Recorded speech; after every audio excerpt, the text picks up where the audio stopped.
புவனகிரி அருகே கடந்த 4ஆம் தேதி வாய்க்காலில் காயத்துடன் இளைஞர் சடலமாக கிடந்த விவகாரத்தில் அதிர்ச்சி தகவல் வெளியாகியுள்ளது.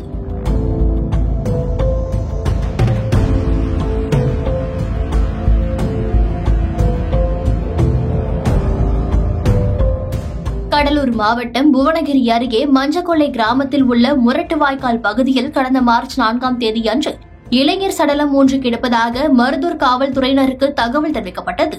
இந்த நிலையில் சம்பவ இடத்திற்கு சென்ற காவல்துறையினர் வாய்க்காலில் கிடந்த ஆண் சடலத்தை மீட்டு பிரேத பரிசோதனைக்காக ஆம்புலன்ஸ் மூலம் அனுப்பி வைத்தனர். இந்நிலையில் வாய்க்காலில் இறந்து கிடந்த இளைஞர் யார் என்பது குறித்தும், வாய்க்காலில் இறந்து கிடந்த ஆண் சடலத்தின் 2 கால்களிலும் வெட்டப்பட்டது போன்ற காயங்கள் இருந்ததால் கொலை செய்யப்பட்டு தூக்கி எறியப்பட்டாரா என்ற கோணத்தில் காவல்துறையினர் விசாரணையை முன்னெடுத்தனர். தீவிர விசாரணையில் இளைஞர் பின்னலூர் கிராமத்தை சார்ந்த பாபு என்பதும் அவர் தனியார் பேருந்தில் நடத்துனராக பணியாற்றி வந்ததும் தெரிய வந்தது. மேலும் இவர் எப்படி இந்த பகுதிக்கு வந்தார், எவ்வாறு உயிரிழந்தார், கொலை செய்யப்பட்டு வாய்க்காலில் வீசப்பட்டாரா என்ற பல்வேறு கோணத்தில் காவல்துறையினர் விசாரணையை முடுக்கிவிட்டனர். மேலும் சம்பவம் நடந்த பகுதியை சுற்றியுள்ள பல்வேறு சிசிடிவி கேமராக்களை காவல்துறையினர் ஆய்வு செய்ததில் அதிர்ச்சிகரமான தகவல் வெளியாகியுள்ளது. மேலும் சம்பவம் நடந்த பகுதியை சுற்றியுள்ள பல்வேறு சிசிடிவி கேமராக்களை காவல்துறையினர் ஆய்வு செய்து தேடுதல் வேட்டையில் ஈடுபட்டனர்.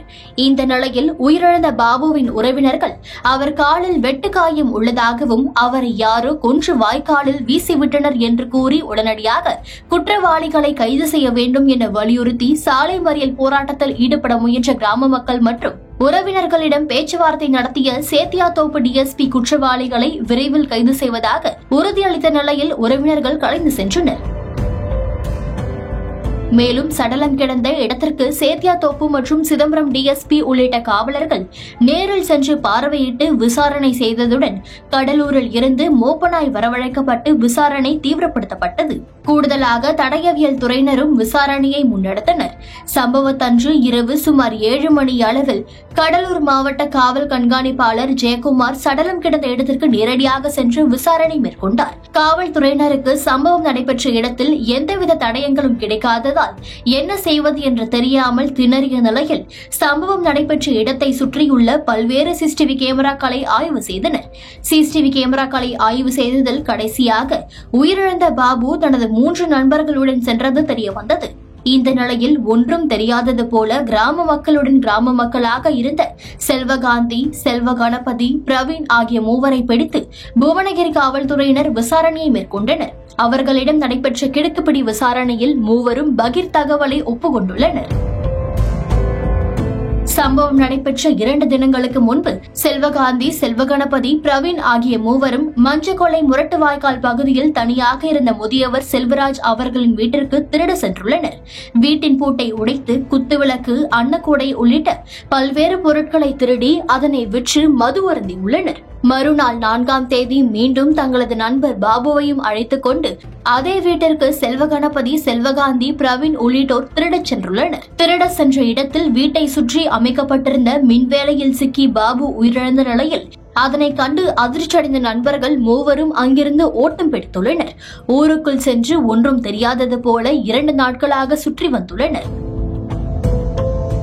மேலும் பாபு மின்வேலியில் சிக்கி உயிரிழந்த நிலையில் பயத்தில் நாங்கள் சென்றுவிட்டோம் எனவும் அதற்கு பின்பு என்ன நடந்தது என்று எங்களுக்கு தெரியாது என்று மூவரும் காவல்துறையினரிடம் தெரிவித்துள்ளனர்.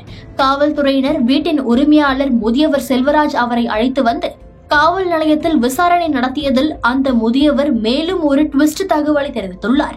அதில் எனது வீட்டில் தொடர்ந்து திருட்டு சம்பவம் நடைபெற்று வந்ததால் பாதுகாப்புக்காக வீட்டை சுற்றி மின்வேலி அமைத்ததாகவும், மறுநாள் காலை வந்து பார்த்தபொழுது இளைஞர் ஒருவர் உயிரிழந்து கிடந்ததால் அவரின் உடலை அருகே இருந்த முரட்டுவாய்க்கால் பகுதியில் தூக்கி வீசியதாகவும் காவல்துறையினரிடம் கூறியுள்ளார்.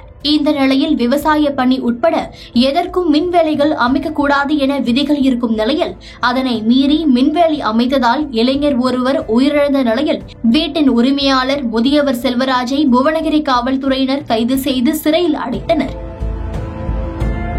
மேலும் முதியவர் செல்வராஜின் மனைவி புவனகிரி காவல் நிலையத்தில் தங்கள் வீட்டில் இருந்த பொருட்கள் தொடர்ந்து திருடு போனதாக அளித்த புகாரின் அடிப்படையில் திருட்டு சம்பவத்தில் ஈடுபட்ட இளைஞர்கள் செல்வகாந்தி, செல்வகணபதி, பிரவீன் உள்ளிட்ட மூவரையும் கைது செய்து திருடி சென்ற குத்துவிளக்கு, அன்னக்கூடை உள்ளிட்ட பொருட்களை பறிமுதல் செய்து மூவரையும் காவல்துறையினர் சிறையில் அடைத்துள்ளனர். இந்த சம்பவம் அப்பகுதியில் பெரும் பரபரப்பையும் அதிர்ச்சியையும் ஏற்படுத்தியுள்ளது.